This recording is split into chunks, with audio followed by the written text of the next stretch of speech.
I have a deep admiration for Russian culture, for Russian history. I would use the McDonald's slogan, "Come as you are."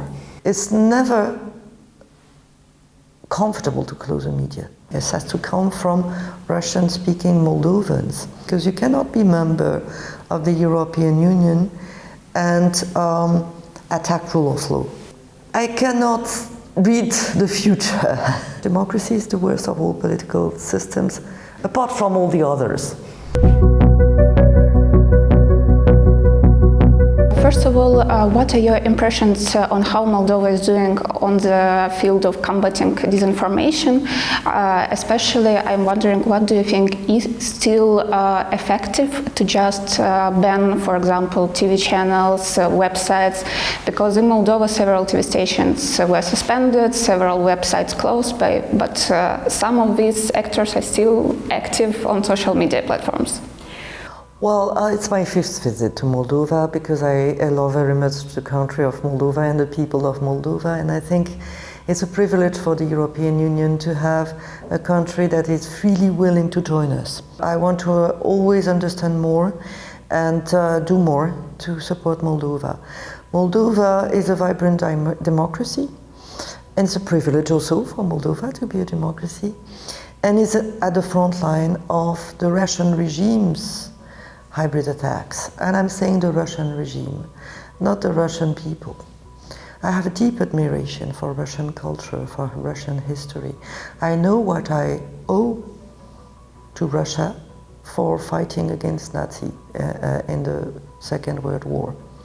But what I see now is very sad and unfortunate.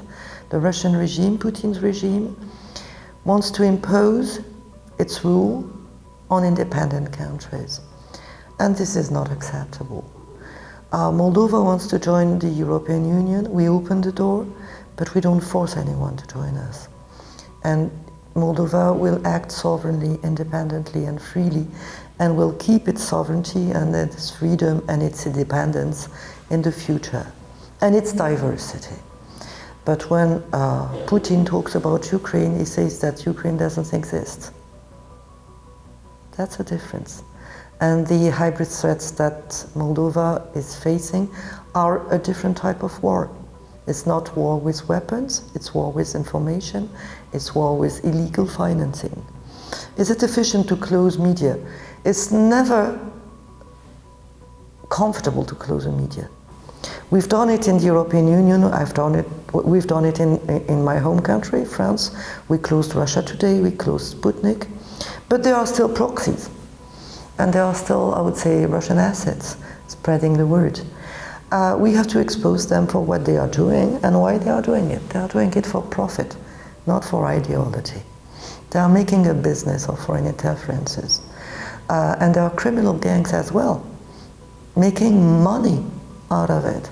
Is it acceptable to try to manipulate public opinion just to make money out of it? I don't think so.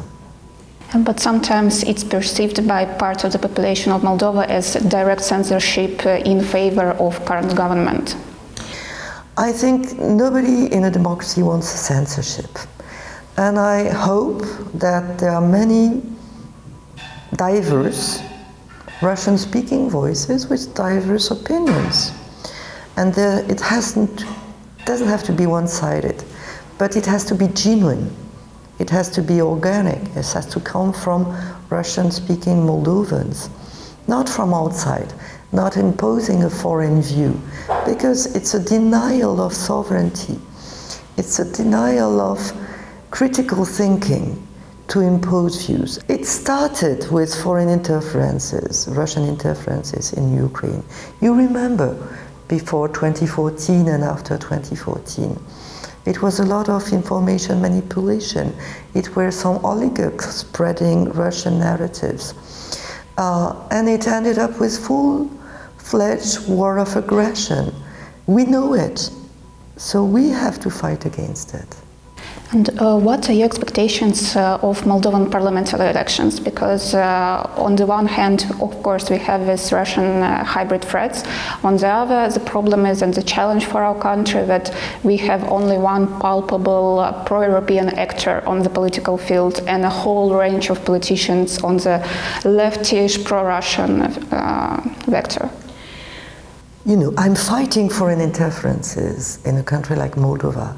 I will not be interfering in your domestic politics, certainly not, because what would be the value of my speech if I would say, well, there are good political parties and bad political parties.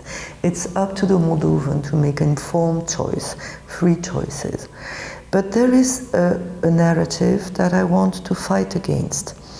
It is that the European Union would be against diversity, that it would be sort of a one-size-fits-all approach.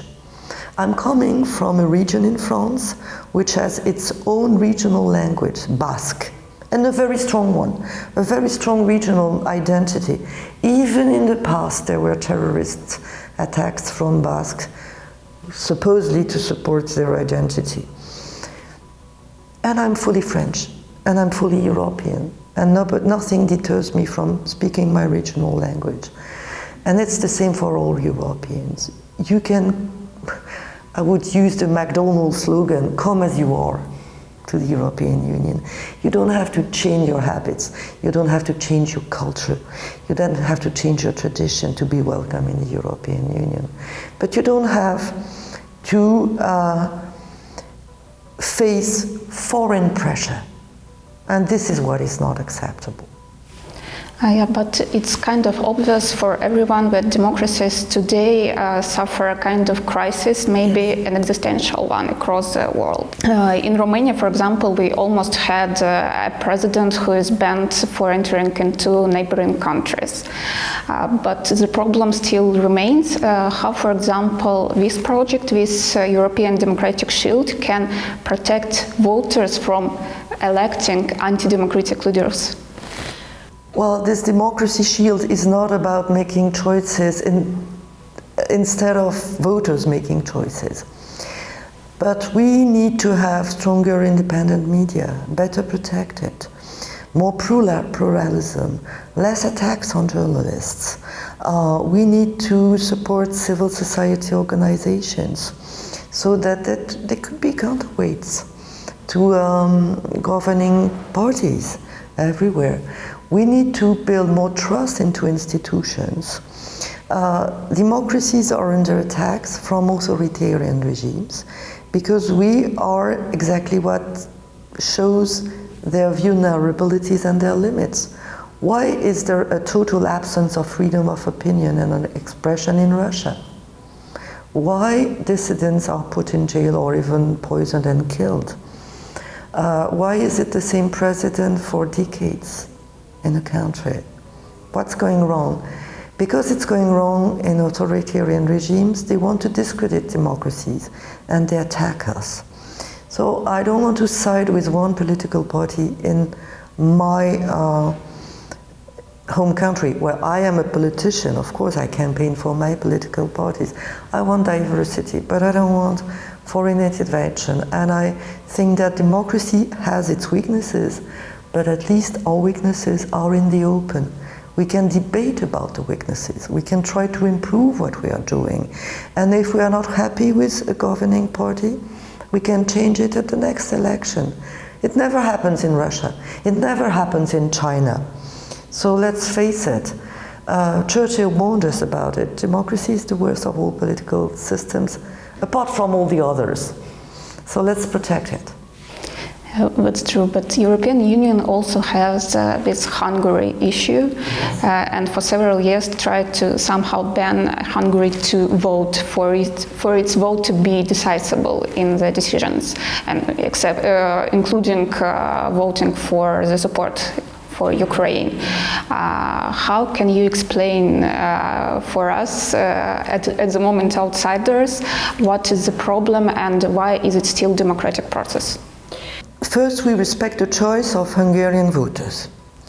So far, they have chosen a a pro-Russian prime minister. But whether rule of law is being implemented in Hungary, it's questionable. And we are putting pressure on Hungary because you cannot be member of the European Union and attack rule of law. It's the basis of our common rule. And I think more and more Hungarian citizens realize that the way they are being governed is contrary to the rule of law. There is very little media pluralism, there is very little academic freedom, and more we see in the polls that other parties are getting traction. So yes, you're right to mention that decisions in the European Union regarding foreign policy and defense are taken unanimously, and Hungary has a veto power. How can we overcome it? Well, we decided that we would do a coalition of the willing to provide more support to Ukraine and not to be blocked by the Trojan horse of Russia. We don't force Hungary to provide military assistance to Ukraine, so we respect democracy. But we don't want to be blocked if our voters, a majority of them in 26 member states, are asking us to do more for Ukraine. You mentioned during your briefing that the US foreign policy shift changed the whole region a lot, including the support for the media and so on. But what do you think about it in the long run? What does it mean for both Moldova and Ukraine? I cannot read the future, but what we know now is that our American friends, our partner, have become more unpredictable and that they focus on their own priorities. I cannot blame them for focusing on their own priority. I can blame us for not being ready to take our own security in our own hands. We should have done it much earlier. My country, France, has done it itself for decades. We have promoted this notion of strategic autonomy of Europe for quite some time in France. We were not successful until first Putin attacked Ukraine, and then Trump started to have a different way of thinking of our alliance than we have. Now people realize in Europe that if we are grown-ups, we cannot delegate our security to a third country. And we are doing much more and at a fast speed to be able to take our own decisions about our own security.